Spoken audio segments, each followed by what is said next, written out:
nosso Deus, que a tua misericórdia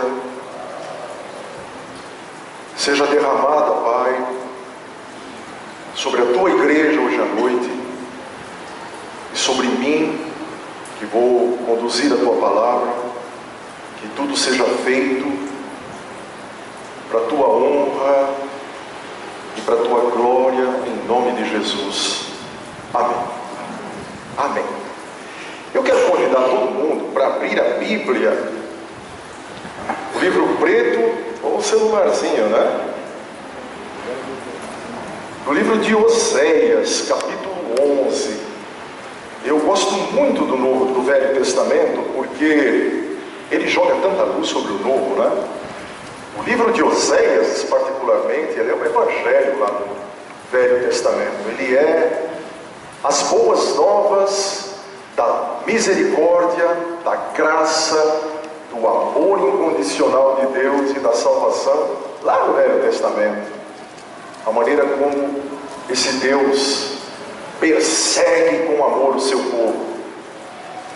Vamos dar uma olhadinha em Oséias hoje à noite e vamos ver o que é que o Senhor tem para nós. Tanto os irmãos que já frequentam a igreja há muito tempo, quanto os amigos que nos visitam hoje à noite. Palavra de Deus, no livro de Oséias, capítulo 11, versículos de 1 a 11. Oséias 11, de 1 a 11.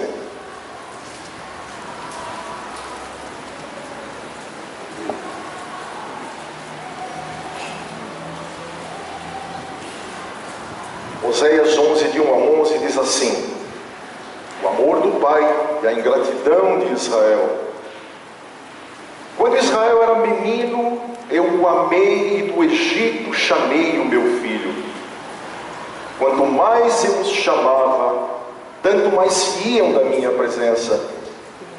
Sacrificavam a Baalins, queimavam incenso às imagens de escultura. Todavia eu ensinei a andar a Efraim, tomei-o nos meus braços, mas não atinaram para que eu os curava. Atraí-os com cordas humanas, com laços de amor.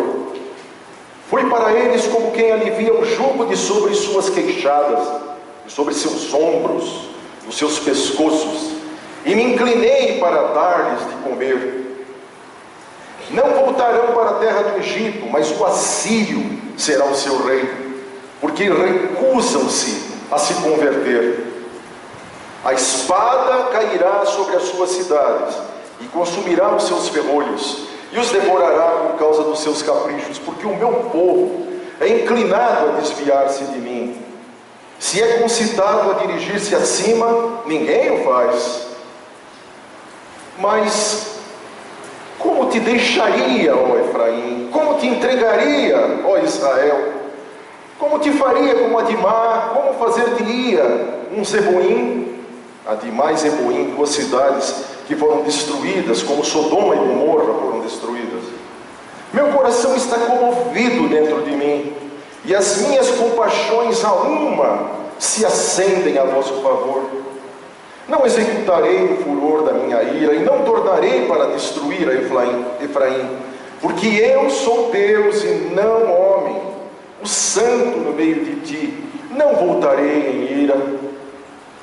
Andarão após o Senhor, se andarem após o Senhor. Este bramará como leão, e bramando os filhos, tremendo virão do ocidente, tremendo virão como passarinhos os que ficaram no Egito, e como pombas os da terra da Síria, e os farei habitar em suas próprias casas, diz o Senhor. Amém. Esse é um trecho profético maravilhoso. O livro de Oséias retrata uma época de profunda apostasia, uma época de profunda idolatria, quando o povo de Israel, agora com o reino dividido, o reino de Israel estava dividido logo depois que morreu Salomão. Começaram a acontecer disputas internas, e a grande nação deixada por Davi e Salomão agora se arrebentou em duas. 10 tribos foram para o norte e 2 para o sul. As 2 tribos do sul que formavam o reino de Judá e as 10 tribos que foram para o norte de Israel. Uma dessas tribos era a tribo de Efraim. Efraim, na verdade, era neto de Jacó, não era filho de Jacó, porque Efraim foi um dos 2 filhos de José. Você lembra? José teve 2 filhos, Efraim e Manassés.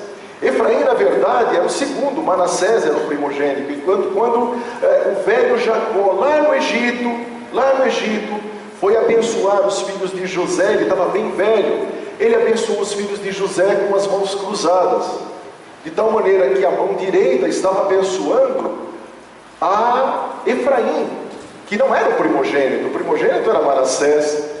Então José foi dizer ao pai, já velhinho: pai, o senhor está trocando as coisas, o primogênito o senhor tem que abençoar com a mão direita é Manassés, e não Efraim. E Jacó disse: não, eu estou sabendo o que estou fazendo, é Efraim que eu estou abençoando com uma enorme bênção, para se tornar uma grande força no meio do meu povo. Manassés também foi abençoado, mas a bênção foi para Efraim. E Efraim se tornou a maior tribo de Israel, tanto que na época de Oséias, o nome Efraim, de tão forte que era a tribo de Efraim, passou a se confundir com o nome de Israel. Então, quando você lê falando sobre Efraim na Bíblia, pode colocar Israel no lugar, porque os profetas apreciavam chamar Israel por Efraim, e falavam de maneira muito carinhosa para este Efraim, que agora se prostituía, se entregava aos ídolos e tornava a palavra de Deus uma palavra misturada com a palavra dos Baalins. E a advertência vinha muito clara. É importante, viu, irmão, que você desde o princípio entenda que primeiro Deus apresenta o amor e o presente, o amor e a graça. Mesmo vendo quanto Efraim, o povo de Deus, andava errado, mas primeiro era apresentado o amor, mas depois apresentava a justiça e o castigo, porque são características, justiça e castigo são características tão inerentes de Deus quanto o seu amor e a sua graça e a sua misericórdia. Mas como lemos neste trecho hoje de noite, né? Como Deus prefere apresentar o seu amor e implorar, como se Deus não fosse, para que o seu filho volte, para que ele abra novamente os olhos e o coração e retorne. O povo de Israel cometia barbaridade. Vira um pouquinho a tua Bíblia lá para o mesmo livro de Oséias, capítulo 8, versículos 8 e 9. Israel foi devorado, dizia o profeta Oséias, agora está entre as nações como coisa que ninguém se agrada. Foi devorado pelas outras nações, pelos costumes, pelos maus usos, pela mistura com as outras nações, porque subiram a Síria. Ainda a Síria não tinha dominado sobre Israel. Isso veio acontecer bem depois de Oséias, era o que Oséias estava profetizando. Mas Israel já tinha subido a Síria, que já era um grande poder. O jumento montês agora anda solitário, mas Efraim mercadejou, vendeu amores. O povo de Deus se prostituía horrivelmente com as outras nações. Veja um pouquinho para diante do que nós lemos no Oséias capítulo 13, versículos 1 e 2. Veja lá Oséias 13, 1 e 2. Quando falava Efraim, o grande Efraim, a força, Efraim, a grande tribo de Efraim, que agora era 10 tribos, né? Israel. Quando falava Efraim, havia tremor. Foi exaltado em Israel, mas ele se fez culpado no tocante a Baal. Baal, o grande Deus Baal, dos caldeus, adotados depois por assírios, por babilônicos, e passou a adorar a Baal e morreu. Agora pecam mais e mais, e da sua prata fazem imagens de fundição, ídolos segundo o seu conceito, todos obra de artífices, e dizem: sacrificai a eles. E até mesmo homens que beijam bezerros em adoração. E no nosso próprio trecho agora, só para ilustrar mais bem em que pé estava a vida do povo de Deus, o povo de Israel, o povo de Efraim, a pupila dos olhos de Deus. No 11, Oséias 11, 1 e 2, que acabamos de ler: quando Israel era menino, eu o amei, e do Egito chamei o meu filho. Quanto mais eu os chamava, tanto mais se iam da minha presença. Sacrificavam a Baalins e queimavam incenso às imagens de escultura. Essa era a gratidão do povo de Deus pela libertação que Deus havia provido para eles. O tempo foi passando, né? Morreu pai, morreu mãe, morreram os avós, e a coisa foi afrouxando, porque o assédio, o perigo da vida fácil, da vida fútil, da vida sem adoração a Deus, é um atrativo muito grande para o povo de Deus. E no Oséias 11, 3 e 4: todavia eu ensinei a andar a Efraim, tomei-o nos braços, mas não atinaram que eu os curava. Atraí-os com cordas humanas, com laços de amor. Fui para eles como quem alivia o jugo de sobre as suas queixadas, os seus ombros, e me inclinei. Deus, eu, Elohim, o Deus sobre todos os deuses, eu me inclinei para dar-lhes de comer. Não voltarão para a terra do Egito, mas o Assírio será o seu rei, porque recusam em se converter. Você pode estar, né, hoje à noite dizendo: que horror, que gente ingrato. Mas eu penso comigo mesmo, né, toda vez que eu venho nesse púlpito aqui, eu tenho essa maravilhosa oportunidade. Eu prego uma mensagem só. Vou pregar de novo a mesma coisa, né? Eu e você podemos estar horrorizados com o que os israelitas fizeram na época de Oséias. No entanto, será, irmão e amigo, que não é assim que eu e você, que não é assim que a igreja de Jesus, no começo do século 21, está fazendo? Será que a igreja de Jesus não está se tornando irrelevante? Será que a igreja de Jesus não está perdendo a sua força? Será que a igreja de Jesus não está contemplando bancos vazios? Porque o seu povo está indo lentamente, sutilmente, porque o inimigo da igreja é sutil. Será que o povo de Deus, a passos leves, não está namorando o que tem aí fora? E estamos indo da mesma forma que os primeiros judeus foram atrás dos Baalins, dos Astarotes, de Dagon, das sacerdotisas vestais. Talvez soe mais horrível quando pensamos na maneira como lá no passado o povo de Deus se desviava dele.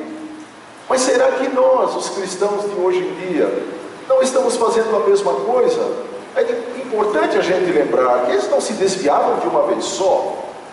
Eles se comprometiam. Eles eram um pouco do grande Jeová. Eles eram um pouco do grande El Shammah, o Deus sempre presente. Ele era um pouco de Adonai, o Senhor eterno de todas as coisas. E outro pouco para os Baalins, para os Astarotes, para os bezerros de ouro. E foram se descaracterizando como o povo de Deus, a ponto de virem seus inimigos e os encontrarem abandonados da graça divina, porque o que lhes restava era somente agora, depois de tanto apelo, depois de tanta espera da parte de Deus, depois de tanta graça derramada, de tanta misericórdia, o que esperava eles agora era o cativeiro. O Senhor, no mais das vezes, nos apela E nós nos esquecemos da libertação do Egito. Porque outrora você e eu andávamos escravos no Egito, mas agora o Senhor nos remiu. Essa palavra é para a igreja, é do Velho Testamento, mas é para a igreja. Nós andávamos desgarrados como ovelhas, né? Mas por causa da maldição que caiu sobre um só, agora eu sou ovelha de Jesus, servo de Deus. Mas como é que eu tenho levado essa vida? Ignoramos com muita facilidade os carinhos e os cuidados de um Deus, viu, que muito diferentemente dos deuses antigos, que eram soberanos, eram atrozes, vingativos, o Deus de Israel se dobrava para o seu povo, para apoiá-lo, para ensiná-lo, para livrá-los, para os fazermos crescer, para fazermos crescer. Será que eu e você, e os amigos que estão aqui, que também se dizem cristãos, não estamos lentamente nos atirando à idolatria, ao pecado? E como Israel naquele tempo, não estamos nos fazendo de surdos aos apelos para a volta? Será que de alguma maneira, eu quero que você mesmo reflita sobre isso, não estaremos nós, enquanto louvamos num dia da semana ao Senhor, não estamos beijando os bezerros de ouro do mundo aí fora, e por isso a igreja de Deus se enfraquece, e por isso nós perdemos relevância, e por isso a palavra do cristão não tem mais poder para converter o mundo, e por isso que o evangelho se esvai, enfraquece, se empalidece, e por isso que os grandes exemplos da palavra de Deus, que deveríamos atirar para o mundo, para falar ao mundo que a única salvação é Jesus, esses grandes princípios estão amarelando nas nossas paredes com o tempo, como uma fotografia velha, sem nenhum valor. Qual é o tipo de cristianismo que estamos praticando?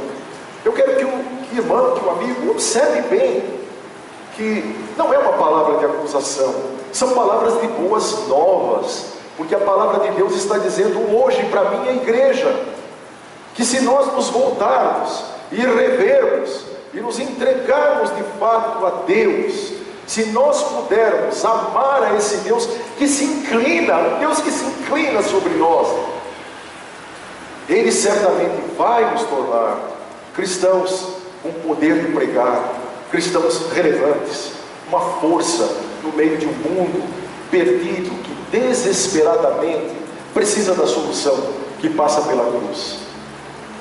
O problema é que muitas vezes nós nos comportamos como um filho pródigo que não volta. É o filho pródigo da era moderna, que passa um e-mail, né, para o pai, o WhatsApp: pai, a mesada do mês passado acabou, a quantidade de bênção do mês passado já gastei toda, preciso de mais dinheiro, preciso de mais saúde, preciso de mais benefícios, mas não vou voltar. Não volto para o Pai, continuo aonde eu estou, até que a Síria bate as portas. Durante 3 longos anos, o Império Assírio cercou a capital de Israel, que era Samaria, e houve antropofagia dentro dos muros de Samaria. As mães e os pais comiam os filhos que nasciam, porque a fome era tamanha. Era a maneira como os grandes impérios cercavam as grandes cidades, cercava e deixava que eles morressem de fome, até se entregarem àqueles que sobrevivessem. O que merecemos nós do Senhor pela atitude que temos, com que temos andado? Há 2 aspectos, né? Muitos de nós já são salvos pela cruz e têm andado como o povo de Efraim na época de Oséias. Há muitos que não conhecem ainda Jesus como Salvador, mas não há perdão, não há escapatória. Se você ouve a mensagem da cruz, você precisa aceitá-la, porque não há um outro caminho fora de Jesus. Nós precisamos urgentemente, nós que somos cristãos, espalhar a mensagem da cruz. E se alguém aqui que não aceitou Jesus ainda, precisa urgentemente ouvir a mensagem de Jesus, a palavra da cruz, a palavra de salvação. Se você se arrepende, a palavra da cruz é para você. Você precisa se arrepender e voltar-se para Jesus. Mas se nós não temos a característica do povo de Deus, não podemos falar da mensagem da cruz para o povo que ainda não conhece a Deus. Somos enfraquecidos e precisamos apenas do castigo. Merecemos apenas o desprezo. Merecemos apenas o Geena, o lixo que se amontoava fora da cidade de Jerusalém, aonde eles jogavam os mortos, para onde eles expulsavam os leprosos e para onde eles mandavam o bode da expiação. Nós merecemos viver fora dos muros, se não podemos viver de acordo com a palavra de Deus. O que temos feito com o nosso cristianismo, nós os cristãos?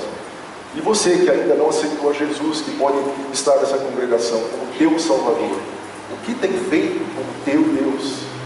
Você que se confessa cristão também. É um problema de todos nós. Por isso, que ninguém se sinta acusado. Como posso te deixar, Efraim? Como posso te desprezar, ó Israel? Não vou fazer com você como fiz com Adimá e como fiz com Zeboim, duas cidades de como Sodoma e Gomorra foram queimadas a fogo. O meu coração, diz o Senhor, está comovido dentro de mim, e as minhas compaixões a uma se acendem.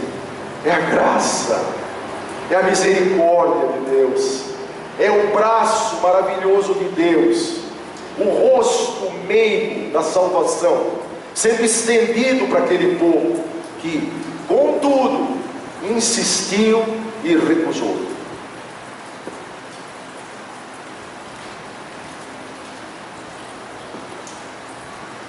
Eu estava morto no meu pecado, mas Deus encontrou uma forma de me tirar de lá. Eu quero falar primeiro com os cristãos que estão hoje à noite aqui nessa igreja, que confessam Jesus como Salvador. Ele nos tirou do buraco, do vale da sombra da morte. Ele nos tirou do império das trevas. Portanto, somos diferentes do mundo sem Jesus somente nisso. Somos a mesma matéria, estamos debaixo de um monte de tentações, como todo mundo está. Apenas quando aceitamos a mensagem da cruz, eu e você, nos livramos da condenação. Mas um dia, eu precisei aceitar. Um dia, eu precisei dizer a Deus: Senhor, eu não posso continuar andando assim por mim.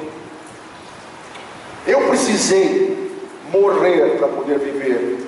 Eu estava morto no meu delito e no meu pecado, completamente morto. E quando eu aceitei a Jesus, sabe o que eu fiz? Eu levei Jesus comigo junto para a mesma tumba. E num dia maravilhoso, quando ele ressuscitou, ele saiu da tumba dele e nós saímos da nossa também. Saímos de lá com uma força nova. Saímos de lá trazendo nas nossas veias o poder da cruz. Agora nós somos pessoas diferentes, com uma nova mensagem. Nós somos pessoas diferentes, com uma nova abordagem da vida aqui. Nós somos pessoas diferentes, com uma nova abordagem da vida que vem além da eternidade. Mas no que somos diferentes das pessoas sem Jesus? Apenas somos alcançados pela misericórdia, apenas dissemos sim. E enquanto estamos na carne, que ninguém se iluda, estamos sujeitos às mesmas provações. E eu posso contemplar a igreja de Jesus, não esta igreja apenas, a igreja como um todo, enfraquecida por causa da força com que a Assíria está nos cercando cada dia. E nós estamos deixando que a Síria vá tomando conta de nós, com os seus usos e costumes, com os seus deuses, com as suas práticas, com os seus ídolos e com os seus bezerros de ouro. Será que seremos relevantes daqui a 20 anos? Será que seremos relevantes daqui a 50 anos? Eu sou a ressurreição e a vida, disse Jesus. Aquele que crê em mim, diz João capítulo 11, 25, ainda que esteja morto, viverá. Eu fui ressuscitado pela cruz, e você? Eu não sou melhor que você, eu te garanto que não sou melhor que você. Quantas vezes depois de salvo, de convertido, eu também voltei atrás e envergonhei o nome do meu Deus. Mas Deus não conhece a aparência, Ele conhece o coração. E se você volta arrependido, se você realmente deseja abandonar o teu pecado, não importa quantas vezes você volte, Ele te abraça, Ele se curva para você, porque Ele não vê a aparência, Ele vê o coração quebrantado, compungido, Ele vê a tua luta com o mal, Ele sabe que você pode errar. O que Deus não suporta de nós, de nenhum de nós, é o nosso cinismo e a nossa indiferença. De resto, e me perdoem algum irmão, uma coroa um pouco mais apertada, com a orelha um pouco mais apertada, que quer fazer justiça com suas próprias mãos, eu posso te garantir que o Senhor está de braços abertos para receber você outra vez, e outra vez, e outra vez, se no teu coração você se arrepender e voltar ao único Deus que pode providenciar uma nova visão de vida aqui na terra para você, e uma nova visão de eternidade, a vida eterna com Ele.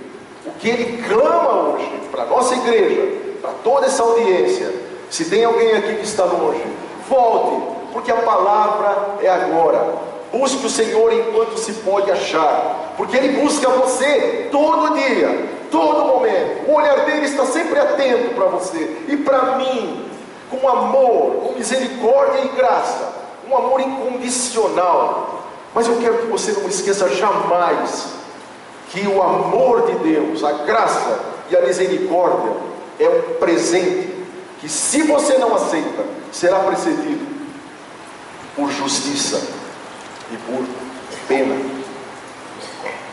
Não podemos acreditar só no Deus da graça, da bondade, da misericórdia e do amor incondicional. É com dor que o Senhor aplicará sobre nós a sua justiça.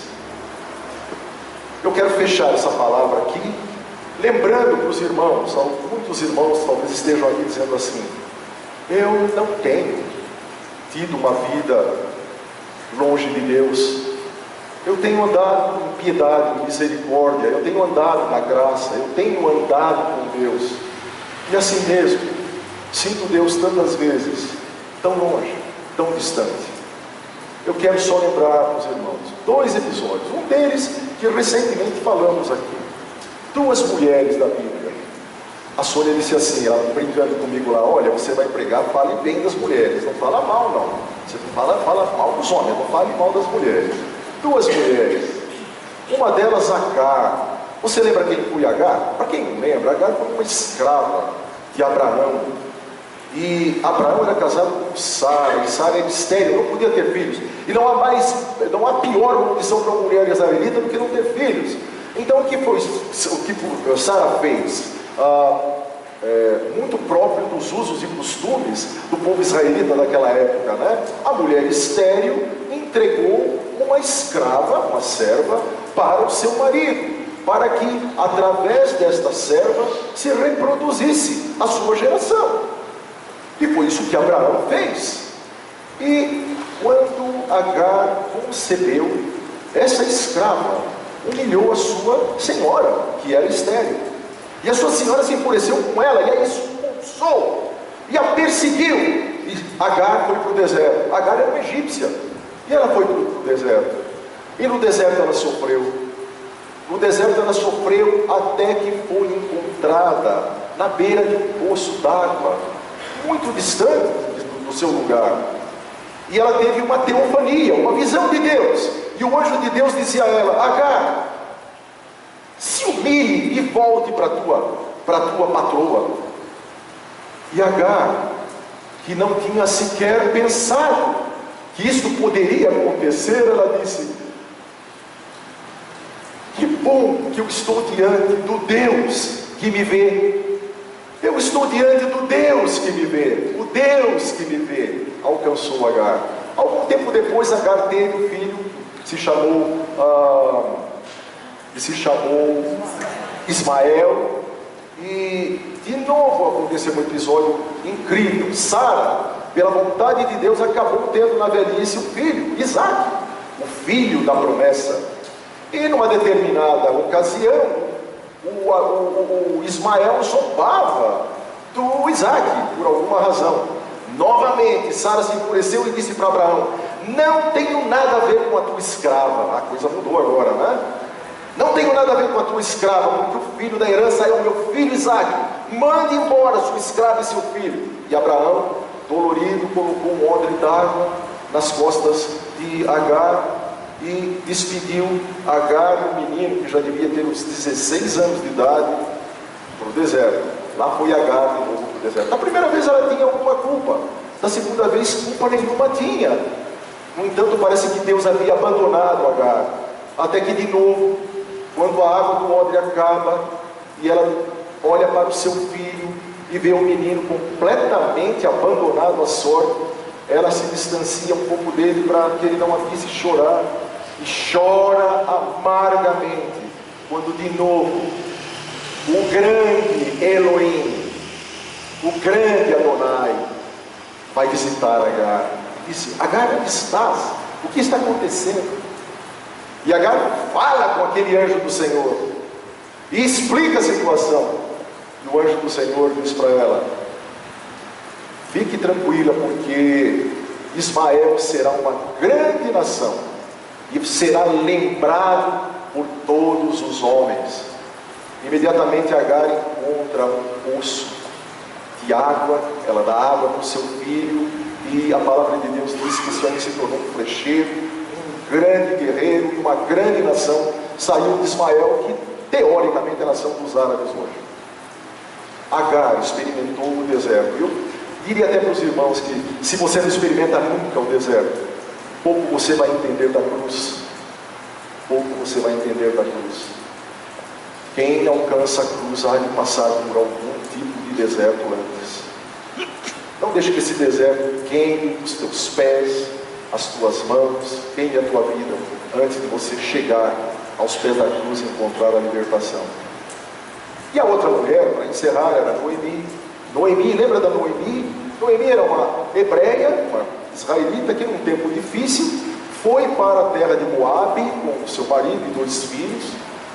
E Moabe era uma terra estrangeira, e lá os seus filhos se casaram com 2 moabitas, Ofra e Ruth. Na virada da maré, o tempo passou e houve grande fome na terra de Moabe, e Noemi voltou.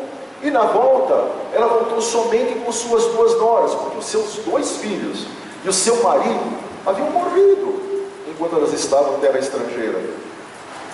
E Noemi agora dizia para aquelas 2 mulheres: voltem para a vossa terra, para o vosso Deus, porque o que vocês esperam de mim? Eu sou uma viúva, e uma viúva no meio do povo de Israel não é nada. Uma viúva que não tem quem as apoie. Eu vou ser uma mendiga, uma abandonada. As 2 choraram muito, mas apenas uma delas abandonou a Noemi, foi Ofra. Mas Ruth escreveu oralmente, certamente, né? Uma das mais belas páginas da Bíblia, quando disse: não vou para parte alguma. Para onde é que eu vou? Eu vou com você, porque o teu Deus será o meu Deus, o teu povo será o meu povo. Aonde quer que você dormir, eu vou dormir também. Aonde você for comer, eu também vou comer, né? Que coisa maravilhosa. Então Noemi acabou conhecendo a bondade de Deus através de Ruth, porque Ruth acabou encontrando um homem fantástico chamado Boaz, né? E veio a se casar com Boaz. Boaz, na verdade, ele era o avô de Davi, do rei Davi, porque ele teve um filho chamado Obed, e Obed teve Jessé. Só que quando Noemi saiu da terra estrangeira, ela estava absolutamente desolada e infeliz. E ela disse coisas tremendas que você pode encontrar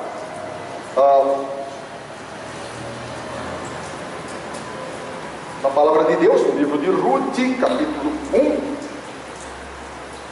As moças começaram a chorar, e Ofra deu um beijo na Noemi e foi embora. Então Noemi a aconselhou: veja, a tua cunhada está indo embora, voltando para o seu povo e para o seu Deus. Volte com ela também, Ruth. Ruth, porém, respondeu: não insistas comigo que te deixe e que não mais te acompanhe. Aonde fores irei, Onde ficares, ficarei, o teu povo será o meu povo, o teu Deus será o meu Deus. Onde morreres, morrerei, e ali serei sepultada. Que o Senhor me castigue, se outra coisa que não a morte me separe de ti. Quando Neemi viu Ruth, estava de fato decidida a acompanhá-la, não insistiu mais com ela. E logo em seguida, nesse mesmo capítulo, prosseguiram, pois, as duas até Belém, e lá chegando, todo o povo ficou alvoroçado com a chegada de Noemi. E diziam para ela, mulheres idosas que estão voltando para casa, mas Noemi respondeu: não me chamem Noemi, melhor que vocês me chamem de Mara, pois o Todo-Poderoso tornou a minha vida muito amarga.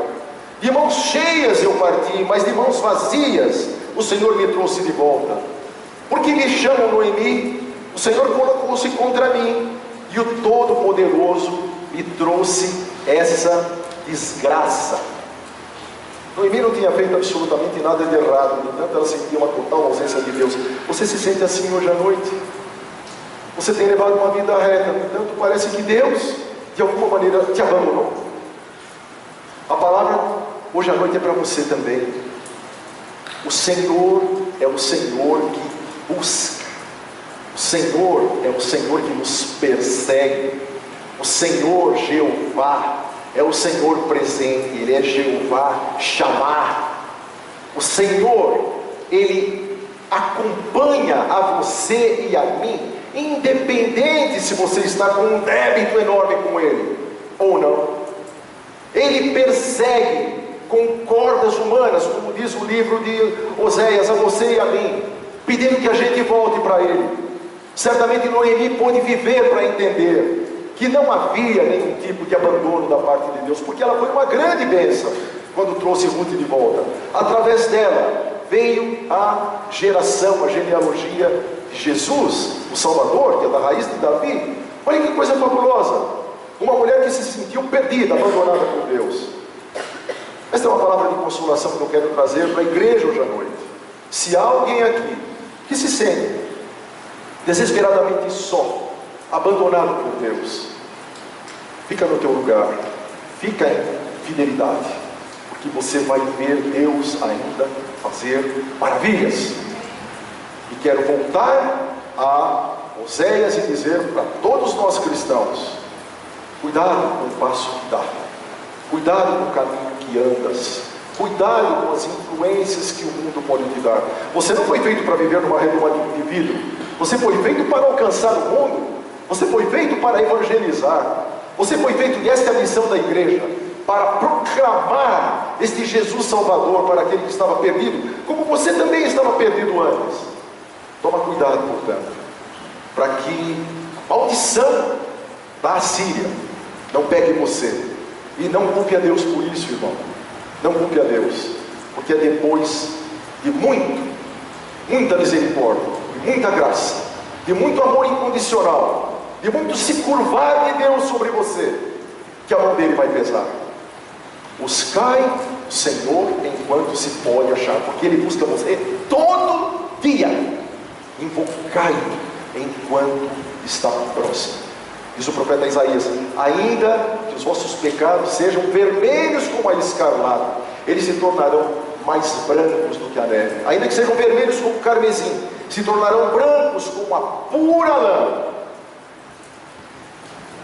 Que o Senhor tenha misericórdia de todos nós hoje à noite, em nome de Jesus. Amém.